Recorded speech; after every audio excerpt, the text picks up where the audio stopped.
اللہ والصلاۃ والسلام علی رسول اللہ اما بعد فاعوذ باللہ من الشیطان الرجیم بسم اللہ الرحمن الرحیم۔ سورہ بقرہ آیت نمبر 208۔ رب تعالیٰ اپنے بندوں سے چھٹا خطاب فرما رہے ہیں، ایمان والوں سے۔ یا ایھا الذین آمنوا ادخلوا فی السلم کافہ ولا تتبعوا خطوات الشیطان انہ لکم عدو مبین۔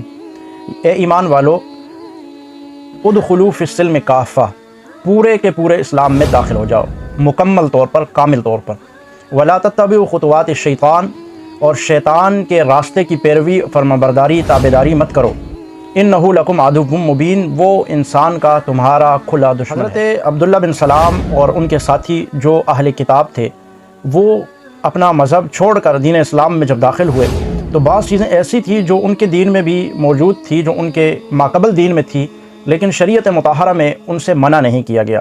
مثلا ہفتے کے روز کی تعظیم، اور پھر اسی طرح اونٹ کے گوشت کو، اس میں شریعت کے اندر کوئی زبردستی نہیں ہے۔ اگر کوئی اونٹ کا گوشت کھا لے تو ٹھیک ہے، نہ بھی کھائے تو کوئی مسئلے کی بات نہیں ہے۔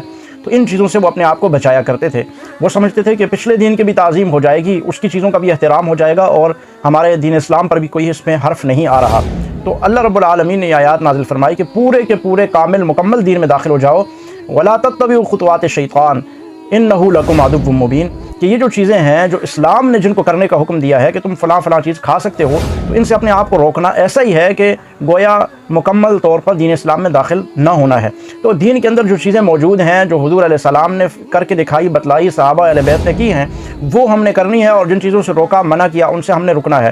اب دین اسلام کیا ہے؟ قرآن، سنت، حدیث، رسول اللہ صلی اللہ علیہ وسلم کا طریقہ، اور رسول اللہ صلی اللہ علیہ وسلم سے ہر بتلائی ہوئی، سمجھائی اور سیکھی ہوئی چیز جو صحابہ اہل بیت نے کی، وہ دین ہے۔ جو انہوں نے نہیں کیا وہ دین اسلام نہیں ہے، اسلام سے اس کا کوئی تعلق نہیں ہے۔ اگر وہ اسلام ہوتا تو صحابہ اہل بیت ضرور کرتے، اور اللہ کے نبی علیہ السلام بتاتے، اور قرآن میں اس کا حکم ہوتا۔ تو اس لیے ہمیں ان تمام خرافات سے، ان تمام چیزوں سے، ان تمام بدعات سے بچنا ہے کہ جو اسلام کے اندر نہیں ہے، یا جو اسلام کے اندر ہیں اور ہم ان کو نہیں کر رہے۔ تو اس لیے ہم نے مکمل طور پر کامل دین میں داخل ہونا ہے۔ اللہ رب العالمین ہمیں مکمل طور پہ دین اسلام پر چلنے کی توفیق عطا فرمائے، اور دین نے جو کرنے کا حکم دیا ہمیں کرنے کی، اور جس چیز سے منع کیا ہمیں اس سے رکنے کی توفیق عطا فرمائے۔ اور جو چیز دین شریعت کے خلاف ہے، اسلام دین کا مزاج نہیں ہے، اللہ تعالی ہمیں اس سے بچنے کی توفیق عطا فرمائے۔ ویڈیو کے نیچے سبسکرائب کے بٹن پہ کلک کریں، بیل کے آئیکن پہ کلک کیجئے تاکہ ہر نئی ویڈیو کی نوٹیفیکیشن آپ کو مل جائے۔